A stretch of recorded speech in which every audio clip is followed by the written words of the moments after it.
दोस्तों नमस्कार। इस वीडियो में हम एनबीसीसी इंडिया लिमिटेड कंपनी के रिगार्डिंग जो लेटेस्ट मीडिया नोटिफिकेशन निकल के आई है उसको स्टडी करते हैं।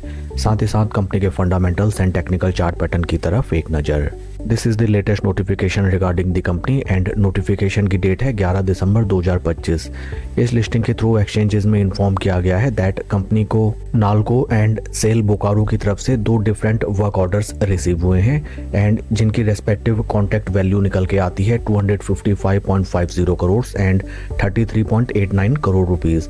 ओवरऑल अगर क्यूमुलेटिव फिगर देखा जाए 289.39 करोड़ रुपीस के work orders NBCC India limited company को रिसीव होते हुए नजर आते हैं। काफ़ी ज़बरदस्त news with regard to the company and जिसका पॉजिटिव इम्पैक्ट नॉट ओनली हमें कंपनी के आने वाले quarter and yearly sales and revenue figures में देखने के लिए मिलेगा, साथ ही साथ कंपनी की टोटल ऑर्डर बुक वैल्यू भी हमें इंक्रीज होती हुई नजर आती है। कंपनी के फंडामेंटल्स को अगर हम देखें, right now stock is trading at a P of 48.75 जबकि इंडस्ट्री का पी है 39.83। इंडस्ट्री पी से अगर हम कंपेयर करें एनबीसीसी इंडिया लिमिटेड कंपनी का स्टॉक हमें बेहतर वैल्यूएशंस पे ट्रेड करता हुआ नजर आता है। Market cap of company is 29,255 crore and current market price of share is 108.31। आइए अब हम चलते हैं स्टॉक के टेक्निकल चार्ट पैटर्न की तरफ।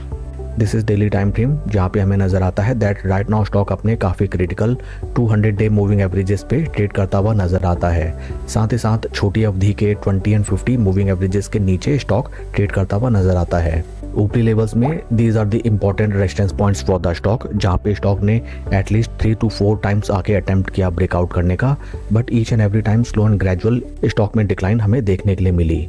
इन एडिशन टू दैट अगर हम वॉल्यूम प्रोफाइल्स को देखें जो कि हाल फिलहाल स्टैग्नेंट नजर आती हैं, which represents that right now no big volume action is going on in this stock. Share के परफॉर्मेंस को अगर हम कंपेयर करें विद निफ्टी 50, यहाँ पे भी हमें नजर आता है दैट स्टॉक हाल फिलहाल निफ्टी 50 इंडेक्स को अंडर परफॉर्म करने लगा है। इस स्टॉक में अगर आपकी पोजीशन है देन राइट नाउ आपको एक क्लियर ट्रेंड के इमर्ज होने का वेट करना चाहिए, समथिंग लाइक दैट कि स्टॉक एटलीस्ट यहाँ पे एक बेस बनाते हुए अपने 20 डे मूविंग एवरेजेस के ऊपर चलने लगे। At that point of time इस स्टॉक में हमें बुल्स की वापसी होती भी नजर आ सकती है। काफ़ी इंटरेस्टिंग होगा देखना कि कल के ट्रेडिंग सेशन में स्टॉक कैसे रिएक्ट करता है to this very good news. That's all for the video friends, please like and subscribe my channel. Thank you.